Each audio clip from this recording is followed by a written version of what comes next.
আসসালামু আলাইকুম ওয়া রাহমাতুল্লাহ। রাসূলুল্লাহ সাল্লাল্লাহু আলাইহি ওয়াসাল্লাম সমীপে কুরাইশ প্রতিনিধি দুজন সম্মানিত এবং প্রতাপশালী বীর অর্থাৎ হামজা বিন আব্দুল মুত্তালিব এবং উমর বিন খাত্তাব রাদিয়াল্লাহু তাআলা আনহুম এর মুসলিম হওয়ার পর থেকে মুশরিকগণের অন্যায় অত্যাচার এবং উৎপীড়নের মাত্রা ক্রমান্বয়ে হ্রাস পেতে থাকে এবং মুসলিমদের সঙ্গে আচরণের ব্যাপারে পাশবিকতা ও মাতলামির স্থলে বিচার বুদ্ধির প্রয়োগ দৃষ্টিগোচর হতে থাকে। এ প্রেক্ষিতে রাসূলুল্লাহ সাল্লাল্লাহু আলাইহি ওয়াসাল্লামকে তার প্রচার এবং তাবলীগের কর্ম থেকে নিবৃত্ত করার জন্য কঠোরতা এবং নিষ্ঠুরতা অবলম্বনের পরিবর্তে তার সঙ্গে সদাচার করা এবং অর্থ, ক্ষমতা, নেতৃত্ব, নারী ইত্যাদি যোগান দেওয়ার প্রস্তাবের মাধ্যমে তাকে প্রচার কাজ থেকে নিবৃত্ত করার এক নয়া কৌশল প্রয়োগের মনস্থ করে। কিন্তু সেই হতভাগ্যদের জানা ছিল না যে সমগ্র পৃথিবী যার উপর সূর্য উদিত হয় দাওয়াত ও তাবলীগের তুলনায় খড়কুটারও মর্যাদা বহন করে না। এ কারণে এই পরিকল্পনায়ও তাদের অকৃতকার্য ও বিফল হতে হয়। ইবনু ইসহাক ইয়াজিদ বিন জিয়াদের মাধ্যমে মুহাম্মদ বিন কাব কুরাজির এ বর্ণনা উদ্ধৃত করেন যে আমাকে বলা হয় যে উতবা বিন রাবিয়া, যিনি গোত্রীয় প্রধান ছিলেন, একদিন কুরাইশগণের বৈঠকে বললেন। ওই সময় রাসূলুল্লাহ সাল্লাল্লাহু আলাইহি ওয়াসাল্লাম মসজিদুল হারামের এক জায়গায় একাকী অবস্থান করছিলেন।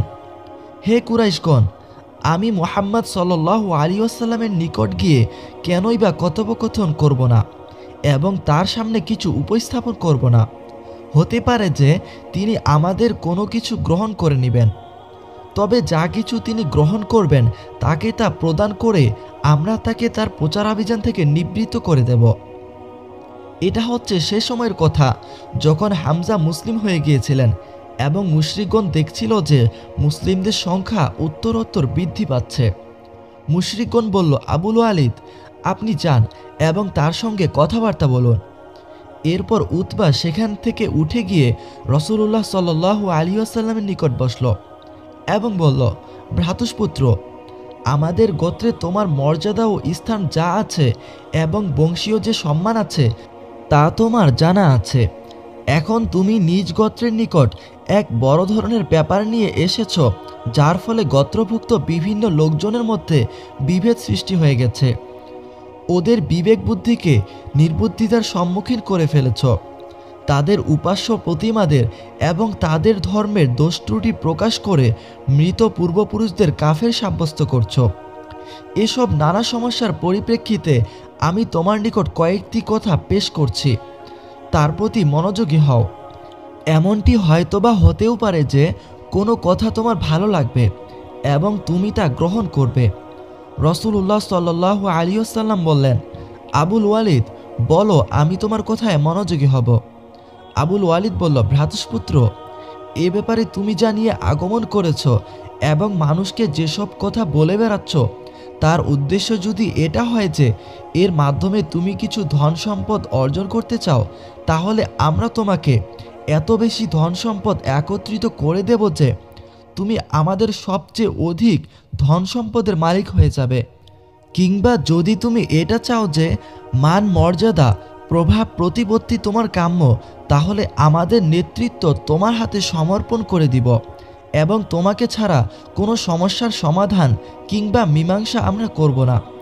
কিংবা যদি এমনও হয় যে তুমি রাজা বাদশাহ হতে চাও, তাহলে আমরা তোমাকে আমাদের সম্রাটের পদে অধিষ্ঠিত করে দিচ্ছি।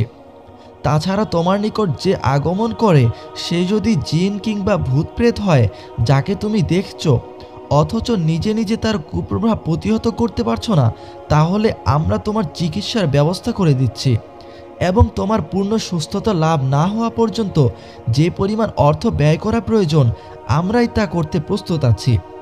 কেননা কখনো কখনো এমনও হয় যে জিনভূতেরা মানুষের উপর প্রাধান্য বিস্তার করে ফেলে এবং এজন্য চিকিৎসার প্রয়োজনও হয়ে দাঁড়ায়। উতবা এক নাগারে এসব কথা বলতে থাকল এবং রাসূলুল্লাহ সাল্লাল্লাহু আলাইহি ওয়াসাল্লাম গভীর মনোযোগের সঙ্গে তা শুনতে থাকলেন। যখন সে তার কথা বলা শেষ করল, তখন নবীজি সাল্লাল্লাহু আলাইহি ওয়াসাল্লাম বললেন, আবুল ওয়ালিদ, তোমার বলা কি শেষ হয়েছে? সে বলল, হ্যাঁ। নবী সাল্লাল্লাহু আলাইহি ওয়াসাল্লাম বললেন, বেশ ভালো, এখন আমার কথা শোনো। সে বলল, ঠিক আছে, শুনব।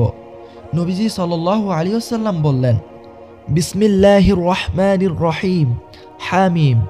এ বাণী করুণাময় দয়ালু আল্লাহ এর তরফ থেকে নাজিলকৃত। এটা এমন একটি কিতাব যার আয়াতগুলো বিশদভাবে বর্ণনা করা হয়েছে, অর্থাৎ কুরআন, যা আরবি ভাষায় অবতারিত, জ্ঞানী লোকদের জন্য উপকারী। এটা সুসংবাদদাতা ও ভয় প্রদর্শক, কিন্তু অধিকাংশ লোকই মুখ ফিরিয়ে নিল, সুতরাং তারা শুনেই না। এবং তারা বলে, যে কথার প্রতি আপনি আমাদের ডাকেন সে ব্যাপারে আমাদের অন্তর পর্দাবৃত। সূরা ফুসসিলাত সূরা নম্বর 41, আয়াত নম্বর 1 থেকে 5। রাসূলুল্লাহ সাল্লাল্লাহু আলাইহি ওয়াসাল্লাম পাঠ করতে থাকেন এবং উতবা নিজ দুহাত পশ্চাতে মাটির উপর রাখা অবস্থায় তাতে ভর দিয়ে শ্রবণ করতে থাকে। যখন নবীজি সাল্লাল্লাহু আলাইহি ওয়াসাল্লাম সিজদার আয়াতের নিকট পৌঁছে গেলেন, তখন সিজদা করলেন এবং বললেন, আবুল ওয়ালিদ, তোমাকে যা শ্রবণ করানোর প্রয়োজন ছিল তা শ্রবণ করেছ, এখন তুমি জানো এবং তোমার কর্ম জানে। উতবা সেখান থেকে উঠে সোজা তার বন্ধুদের নিকট চলে গেল। তাকে আসতে দেখে মুশরিকগণ পরস্পর বলাবলি করতে থাকলো, আল্লাহর শপথ, আবুল ওয়ালিদ তোমাদের নিকট সেই মুখ দিয়ে আসছে না যে মুখ নিয়ে সে গিয়েছিল। তারপর আবুল ওয়ালিদ যখন তাদের নিকট এসে বসল, তখন তারা জিজ্ঞেস করল, আবুল ওয়ালিদ, পিছনের খবর কি? সে বলল, পিছনের খবর হচ্ছে, আমি এমন এক কথা শুনেছি যা কোনোদিনই শুনিনি। আল্লাহর শপথ, সে কথা কবিতা নয়, জাদুও নয়। হে কুরাইশগণ, আমার কথা মেনে নিয়ে ব্যাপারটি আমার উপর ছেড়ে দাও। আমার মত হচ্ছে, ওই ব্যক্তিকে তার অবস্থায় ছেড়ে দাও, সে পৃথক হয়ে থেকে যাক। আল্লাহর কসম, আমি তার মুখ থেকে যে বাণী শ্রবণ করলাম তা দ্বারা অতিশয় কোনো গুরুতর ব্যাপার সংগঠিত হয়ে যাবে। আর যদি তাকে কোনো আরবি হত্যা করে ফেলে, তবে তো তোমাদের কর্মটা অন্যের দ্বারাই সম্পন্ন হয়ে যাবে। কিন্তু এ ব্যক্তি যদি আরবিদের উপর বিজয়ী হয়ে প্রাধান্য বিস্তারে সক্ষম হয়, তাহলে এর রাজত্ব পরিচালনা প্রকৃতপক্ষে তোমাদের রাজত্ব হিসেবে গণ্য হবে।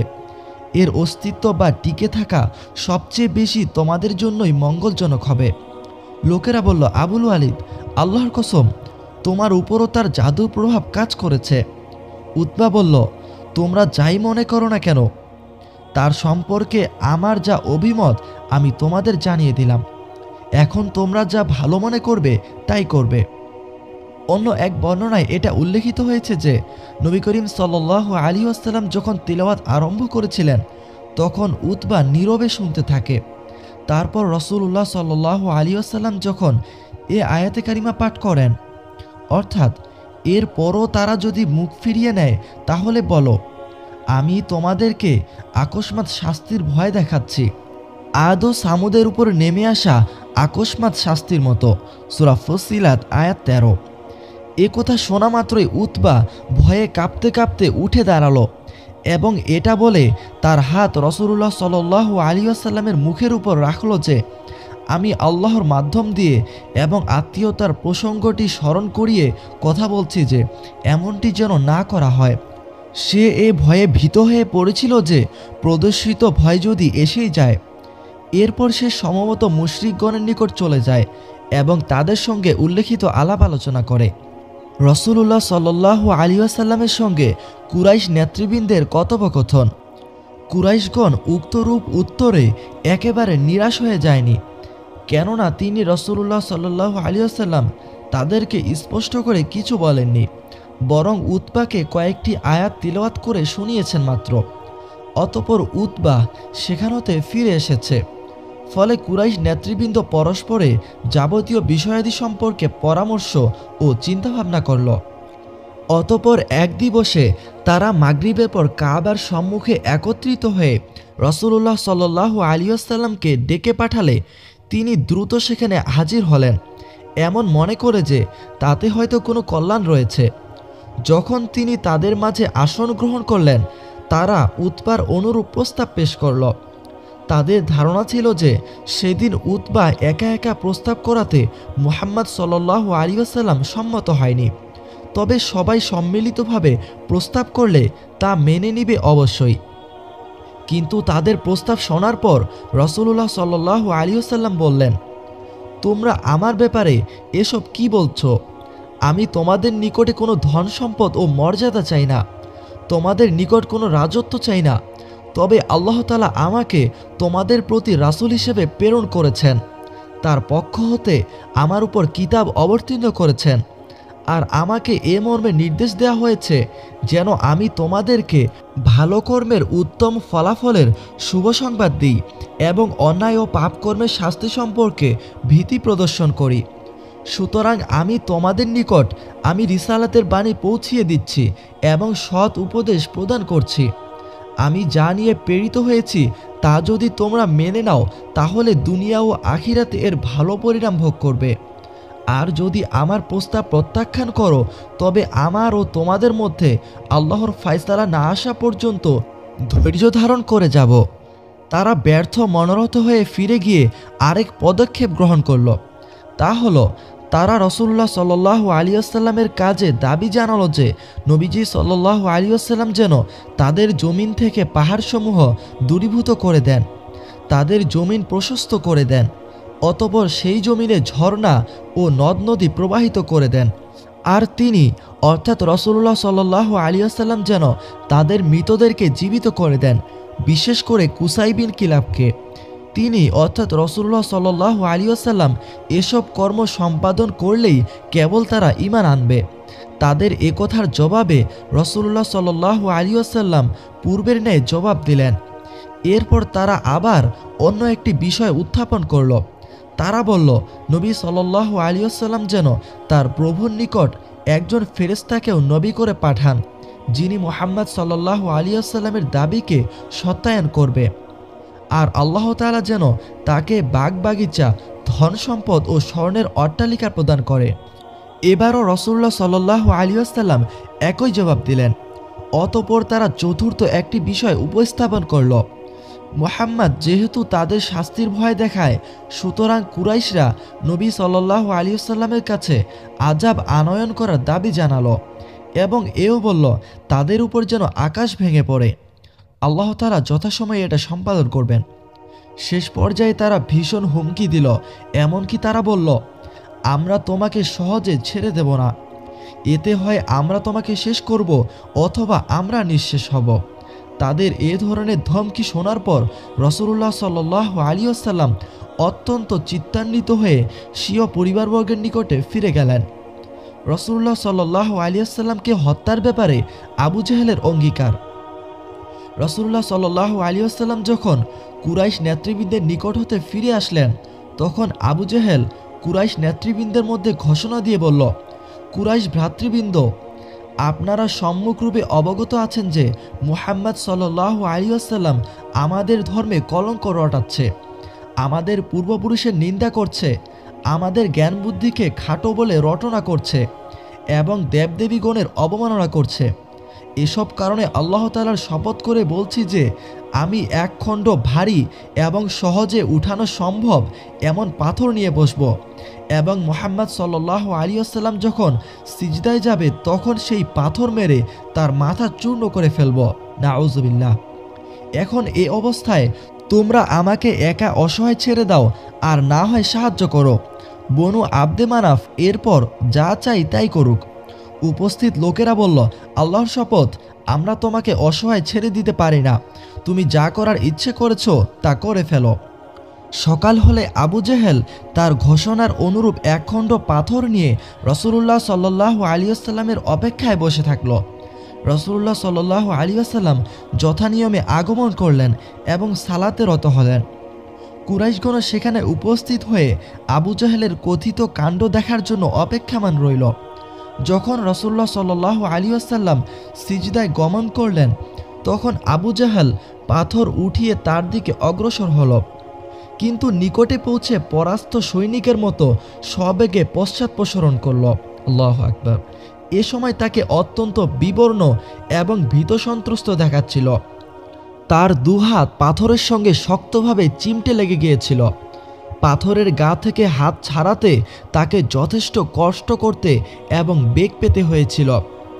এদিকে কুরাইশগণের মধ্য থেকে কিছু সংখ্যক লোক দ্রুত তার নিকট এগিয়ে আসে এবং বলতে থাকে, আবুল হাকাম, ব্যাপারটি হলো কি? কিছুই যেন বুঝে উঠছি না। সে বলল, আমি রাত্রিবেলা যা বলেছিলাম তা করার জন্যই এগিয়ে যাচ্ছিলাম, কিন্তু যখন তার নিকটে গিয়ে পৌঁছালাম তখন একটি উট আমার সামনে প্রতিবন্ধক হয়ে দাঁড়ালো। হায় আল্লাহ, কখনো আমি এমন মস্তক, এমন ঘাড় এবং এমন দাঁত বিশিষ্ট উট দেখিনি। মনে হলো সে যেন আমাকে খেয়ে ফেলতে চাচ্ছে। ইবনু ইসহাক বলেন, আমাকে বলা হয়েছে যে রাসূলুল্লাহ সাল্লাল্লাহু আলাইহি ওয়াসাল্লাম ইরশাদ করেছেন, উষ্ট্রের রূপ ধারণ করে সেখানে ছিলেন জিবরাইল আলাইহিস সালাম। আবু জেহেল যদি আমার নিকট যেত তাহলে তার উপর বিপদ অবতীর্ণ হয়ে যেত। আল্লাহু আকবার।